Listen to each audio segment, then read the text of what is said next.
नेपाल सरकारको निजामती सेवामा अन्तर्गत उपसचिव पनि हुनुहुन्छ। सो त्यो पनि हाम्रो जातिको लागि एउटा गौरवको विषय हो। लोप्सन सर, ओभर टु यु। हजुर, म तयारी छु। हजुर, थ्याङ्क यू। हजुर, म यहाँ स्क्रिन सेयर गर्छु। सर्वप्रथम त अब राङ्ली जमन्दा जो तामाङ ज्ञान महोत्सवरी थुद्रे छे गाला तिनी लाचु प्रस्तुति डेन मला म सबैलाई स्वागत गर्दै अमृत सर लगायत सम्पूर्ण यो आयोजकलाई धन्यवाद दिन चाहन्छु। र आफ्नो मेरो प्रस्तुति आज तामाङ प्रज्ञा प्रतिष्ठानको अवधारणा, आवश्यकता, औचित्य भन्ने छ। यसलाई म राख्न चाहन्छु र स्क्रिन सेयर गर्दै म प्रस्तुत गर्छु। यहाँ प्राविधिक साथीहरूले सहयोग गरिदिनु होला। हजुर, तामाङ प्रज्ञा प्रतिष्ठान नेपाल अवधारणा, औचित्य, आवश्यकता। योभन्दा अगाडि म चाहिँ यो विश्वकै एउटा चाहिँ विद्वान बेनेडिक्ट एन्डरसनले भन्नुभएको कथनबाट, स्टेटमेन्टबाट सुरु गर्न चाहन्छु। उहाँले मानिसलाई जोड्छ भने भाषाले जोड्छ र नेसनले, नेसन भनेको राष्ट्र अथवा भावनाले जोड्छ भन्नुभएको छ। त्यो भनेको इमेजिन कम्युनिटी। इमेजिन कम्युनिटी भनेको अघि डाक्टर श्रद्धाञ्जलीजी, महेन्द्र सरहरू अथवा विश्वका हामी जति तामाङ छौँ, तामाङ भावनासँगै हामी जोडिने हुन्छ। त्यसकारण त्यो उहाँको जुन थ्योरी छ, रगतले भन्दा पनि भावनाले भन्दा पनि भाषाले जोड्ने अथवा यस्तै गरी संस्कारहरूले जोड्ने कुराहरू हुन्छ। अब नेपालको सन्दर्भमा पनि तामाङ प्रज्ञा प्रतिष्ठान किन चाहियो भन्ने सन्दर्भलाई विशेषतः अमृत सरहरूले यो तामाङ घेदुङको जुन मिटिङमा उठाएको कुरा र त्यसपछि यसलाई प्रक्रियागत रूपमा अगाडि बढाउने कुरामा कार्यपत्रलाई साँच्चै कार्यपत्र बनाऊ, कामै लगाउने गरी यो प्रयोजनमूलक होस्, प्रेग्मेटिजमको दृष्टिले तयार पारेको हो।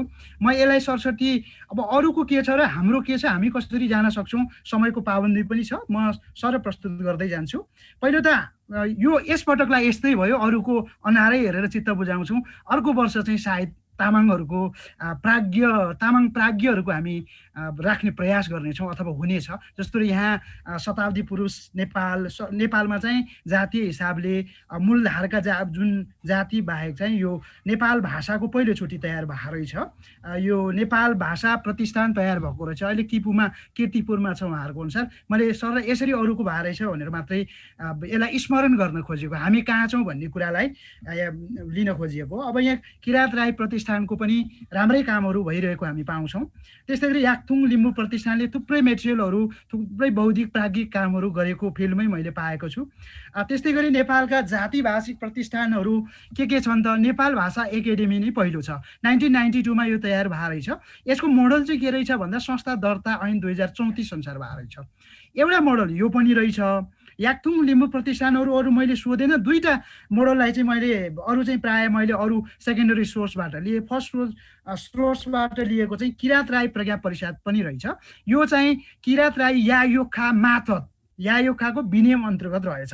कानुनी प्रावधान चाहिँ यसरी, एउटा चाहिँ आफ्नो जातीय संस्था जुन दर्तावाद छ त्यसको विनियम मार्फत दर्ता हुने हुँदो रहेछ। अर्को चाहिँ त्यसलाई लुङ राई प्रतिष्ठान पनि छ, मगर भाषा प्रतिष्ठान पनि छ, तमु सांस्कृतिक प्रतिष्ठान पनि छ, मैथिली प्रतिष्ठान हुँदै मधेस राष्ट्रिय प्रतिष्ठानसम्म भएको मैले पाएँ। तामाङ बाँकी छ भनेर भनेको छ। औचित्य के हो भन्दा, औचित्य त अब हामी धेरै ठाउँमा धेरै व्यक्ति संस्थाहरूबाट कामहरू अत्यन्तै भएको छ देश विदेशबाट, त्यसलाई एउटै छानोमुनि ल्याएर भनौँ न, एउटै छानो भनौँ, प्राज्ञिक छानोभित्र कसरी हाल्ने विभिन्न भन्ने कुरा नै यहाँ राखिएको छ। त्यस्तो फिलिङ भयो। अथवा यसलाई हामीले चाहिँ अम्ब्रेला एउटा संस्था आवश्यक हो कि जसले चाहिँ आधिकारिकतादेखि वैधानिकता, प्राज्ञिकता देओस् भन्ने कुरा नै अहिले देखिएको छ। जति रूपमा प्रयासहरू भएको छ अत्यन्तै त्यो प्रशंसनीय छन्। त्यो बाहेक अब बृहत नेतृत्व गर्ने नहुँदाखेरि कहिलेकाहीँ छरिएको हो कि त्यसलाई एक रूपमा जाने बेला आएको हो कि भन्ने नै हो। अर्को तामाङ वाङ्मयको लागि जति प्रयासहरू भएको छ त्यो प्रयासहरूलाई आधिकारिक रूपमा कुनै पनि संस्थाले ओन गरेर सबैको आर्काइभिङ गर्ने, त्यसलाई चाहिँ विश्वमै के भएको छ नेपालदेखि लिएर जति छरिएका छौँ त्यो कहाँ के भएको छ भनेर त्यसको चाहिँ डिटेल आर्काइभिङ गर्ने एउटा संस्थाको पनि हामीलाई आवश्यकता छ। त्यो गर्न सकेको अवस्थामा चाहिँ भावी पुस्ताले पब्लिकली त्यो सार्वजनिक रूपमा प्राप्त गर्ने सम्भावना रहन्छ। त्यसैले तामाङ प्राज्ञिक संस्थाहरू चाहिँ, हुन त योभन्दा अगाडि प्राज्ञ सभा पनि बनेको रहेछ। प्राज्ञ सभाहरू भन्दा पनि प्रतिष्ठान फरक किसिमको संस्था भएको हुनाले त्यहाँ विभिन्न विभागहरू हुन्छन्। जस्तो अब पछि विभागको कुरा पनि आउँदैछ, म सर पढ्छु, समय थोरै छ। त्यस्तै गरी राई लिम्बू नेवारहरूमा मैले भनिसकेँ, तामाङ जातिको ज्ञान विज्ञान चाहिँ समुद्र पारदेखि चाहिँ सबै ठाउँमा छ। यसको लागि एउटा त्यस्तो सङ्ग्रहालय, त्यस्तो अभिलेखालय, त्यस्तो सार्वजनिक निकाय आवश्यक छ जसले प्रत्येक तामाङको मनमुटु अथवा व्यक्तिगत प्रयासमा गरेको कामदेखि संस्थागत प्रयासलाई हाम्रो एउटा यस्तो थलोमा जोडोस्, यस्ता साझा थलो बनोस् जहाँबाट सबैलाई चाहिँ एक्सेस पुगोस् र सबैको जुन सम्मान होस्। जति प्रयास गरेको छ ती प्रयासहरू पर्सनल प्रयासदेखि इन्स्टिट्युसनल प्रयासहरूलाई चाहिँ त्यसलाई डिग्निटी दिनुपर्छ, रेस्पेक्ट गर्नुपर्छ र बढीभन्दा बढी प्रोत्साहन गर्नुपर्छ। त्यस्तो संस्थाहरू अहिले पर्सनल जस्तो तामाङ ज्ञान महोत्सव गरिराख्दाखेरि यो एउटा महत्त्वपूर्ण कुरा हो। त्यो बाहेक पनि अरू सबै यो संस्थाहरूलाई पनि जोड्ने अथवा सम्मान गर्ने संस्थाको आवश्यक छ भन्ने हिसाबले प्रज्ञा प्रतिष्ठानको विषय उठान भएको हो जस्तो लाग्छ मलाई। यसभित्र त तामाङ भाषा साहित्य संस्कृति कला दर्शन सबै कुराहरू पर्दछन् र यो जसरी अहिले अलिकति हेर्ने हो भने किस्ता किस्तामा भएको हो कि यसलाई चाहिँ एउटा थोक रूपमा लानुपर्छ। जस्तै नेपाल प्रज्ञा प्रतिष्ठानले गरेका कामहरूलाई, नेपाली भाषा सम्बन्धी काम, तामाङले गरेका कामलाई जुन आधिकारिकता, त्यसको भ्यालिडिटी, वैधानिकता र त्यसलाई दिने मान्यता छ, त्यो मान्यता पनि हामी तामाङहरूले गरेकोलाई चाहिँ एउटा संस्थागत जुन क्रिएटिभ सर्जकहरू हुन्छ, अर्को चाहिँ त्यो खोजकर्ताहरू हुन्छ, त्यो उहाँहरूको सम्मान भयो। हाम्रो तामाङकै इतिहास लेख्ने कुरामा पहिला मैले सोचेको थिएँ इतिहासमा लेख्ने हो कि कहाँ खोज्ने त, त्यो सामग्री नै पाउन कहाँ खोज्ने भन्ने समस्या भयो। त्यसकारण त्यो खोज गर्ने संस्थाकै बारे लेख्नुपर्छ भनेर मैले यतातिर यो लेख्ने प्रयास गरेँ। यसको उद्देश्यहरू चाहिँ हामीले कल्पना गरेको भनेको चाहिँ तामाङ घेदुङको कुलपति राख्दै तामाङ घेदुङले यसको लिडरसिप गर्दै एक्जिक्युटिभ चाहिँ अलि स्वायत्त खालको बनाउने भन्ने चाहिँ कन्सेप्ट हो यो।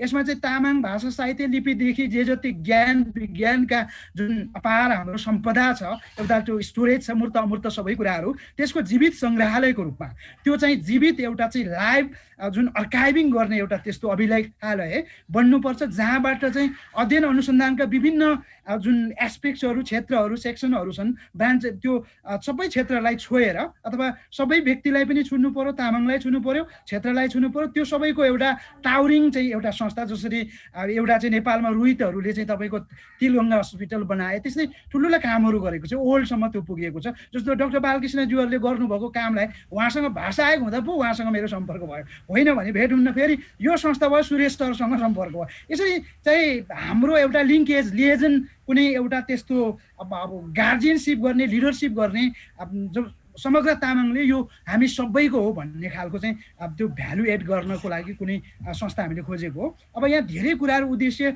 समान खालकै छन्। यसले चाहिँ राष्ट्रिय रूपमा अन्तर्राष्ट्रियमा गोष्ठी गर्ने, सेमिनारहरू गर्नेदेखि लिएर त्यो अनुसन्धानहरू जोड्ने अन्तर्राष्ट्रिय, राष्ट्रिय अथवा सामान्य एउटा व्यक्ति परिवारसम्म गएर त्यो जुन अघिका जति कुराहरू हाम्रो पेपरहरूमा आए त्यसमा विचार विमर्शदेखि लिएर एक्सनमा जाने। अहिले चाहिँ विषय यो उठेको मातृभाषा शिक्षाको लागि जुन तामाङ घेदुङले प्रस्तुत गर्दैछ र विभिन्न स्थानीय निकायमा चाहिँ उसले लिडरसिप गर्दैछ, त्यो लिडरसिपलाई चाहिँ टास्क फोर्सको आवश्यकता पर्यो र कार्यदल एउटा विज्ञको समूह आवश्यकता पर्यो। त्यो विज्ञको समूह बनाउने क्रममा चाहिँ हामीले यसरी चाहिँ प्रतिष्ठान चाहिन्छ, एकाडेमी चाहिन्छ।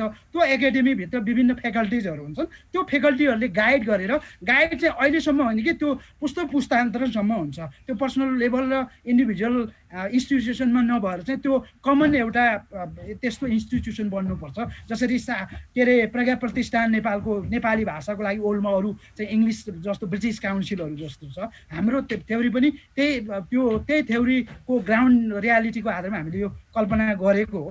अब यसमा थुप्रै कुराहरू हामीले उद्देश्यमा राखेका छौँ। पुरस्कार दिनेदेखि जस्तो मदन पुरस्कार गुठीकै कुरा लिने हो भने उसले कति धेरै काम गरेछ, कति लेख्छन्, त्यो मदन पुरस्कार प्राप्त भनेपछि त्यो कति। हजुर 3 मिनेट है हजुरको। ओके हजुर। अब मैले यो उद्देश्यहरूलाई त्यस्तो राखिनँ। प्रज्ञा प्रतिष्ठानहरूको चाहिँ प्राय दुईटा चाहिँ बडी हुने गर्छ, एउटा प्राज्ञ सभा र अर्को परिषद भन्छ। प्राज्ञ सभा चाहिँ त्यो पोलिसी लेभलको त्यसले नीति निर्माण गर्छ र हाम्रो यहाँ चाहिँ मैले जस्तो यहाँ चाहिँ केन्द्रीय र सङ्घीय दुईटा खालको गरेको छ। दुबईमा प्राज्ञ सभा र परिषद काउन्सिल पनि हुन्छ र त्यसमा जस्तो प्राज्ञ सभा तामाङ घेदुङको जुन अध्यक्ष कुलपति हुने संरक्षकहरूमा चाहिँ हामीले नेपाल सरकारका तामाङ मन्त्रीहरूलाई सल्लाहकारमा चाहिँ प्रतिनिधि सभाका सांसदहरू राख्ने अनि विभागगत विज्ञहरू राख्ने भनेर सोचेका छौँ। त्यस्तै कुलपति उपकुलपतिहरू चाहिँ छानेरै आओस् त्यो चाहिँ प्राज्ञहरूको बिचमा प्रतिस्पर्धा गरेर आओस् भन्ने हिसाबले हामीले विधानमा त्यो व्यवस्था गरेका छौँ। विधान पनि तयार छ। अनि त्यो उपकुलपति र सदस्य सचिवहरू चाहिँ अहिले एक्जिक्युटिभ लिडरसिप म्यानेजरको रूपमा परिकल्पना गरिएको छ। अब जस्तो मूलत सङ्घीय प्राज्ञ परिषद अथवा प्रदेशको पनि एउटै मोडल छ। यो चाहिँ 4 वर्षीय अधिवेशनबाट चाहिँ छनौट भएर देशभरका विज्ञहरू, जसरी हामी विज्ञहरूबाट चाहिँ यसलाई लिने, उहाँहरू चाहिँ इलेक्ट भएर आउनु हुनुहुन्छ, किनकि अधिवेशन गर्नुपर्ने हुन्छ। प्राय आवधिक अधिवेशनहरू साधारण सभा भन्छ, यो संस्था दर्ता ऐनमा। त्यसरी आउने र सदस्य सचिवहरू हुने पद त केही फेर्न सकिन्छ। यो तामाङ घेदुङका अध्यक्षज्यू अमृतसर हामी सल्लाह गर्दैछौँ र त्यो व्यापक अहिले बल्ल यसलाई डिस्कसनमा हामीले एज अ डिस्कोर्सको रूपमा ल्याएका मात्रै हौँ। अर्को प्रदेशको संरचना पनि त्यही अनुसार नै छ। मैले त्यसलाई त्यति धेरै भन्नु पर्दैन। त्यो दुईटा फ्याकल्टी के अरे स्ट्रक्चरमा हामीले राखेका छौँ। एउटा चाहिँ प्राज्ञ सभा र अर्को प्रदेश सभा। यसको कामहरू चाहिँ प्राज्ञ सभाले चाहिँ त्यो डिसिजन गर्छ, जसरी व्यवस्थापिकाले गर्छ नि, व्यवस्थापिकाले गरे जस्तै गर्छ भने मन्त्री परिषदले गरे जस्तो एक्जिक्युटिभ काम गर्छ। त्यसरी हामी तुलना गर्न सक्छौँ। अब यसका विभागहरू पनि हामीले यसरी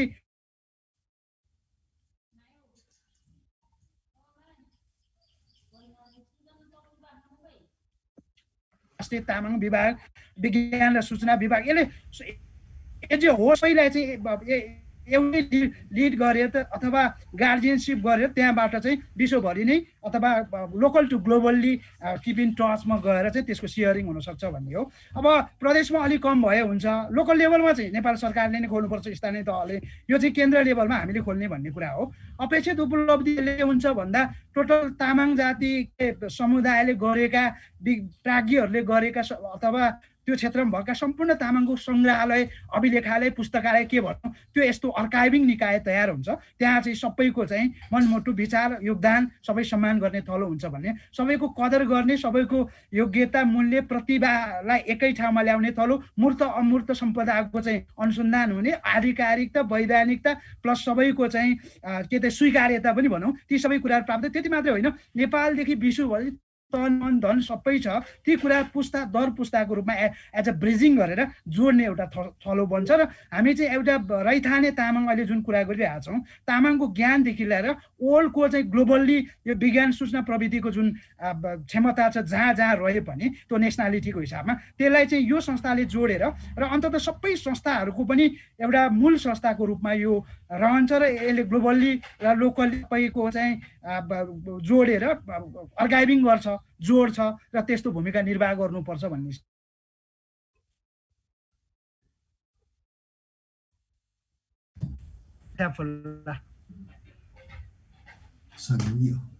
लोप्सन सर सक्नु भएको हो? सकेँ मैले, हजुर। धन्यवाद लोप्सन सर। तपाईँले चाहिँ तामाङ जातिको लागि एकदम महत्त्व राख्ने एकदम भनौँ न तामाङ प्रज्ञा प्रतिष्ठान जस्तो विषयको उठान गर्नुभएको छ। यो पक्कै पनि भोलिका दिनहरूमा यसले मूर्त रूप लिएला भन्ने हामी सबैको आशा छ।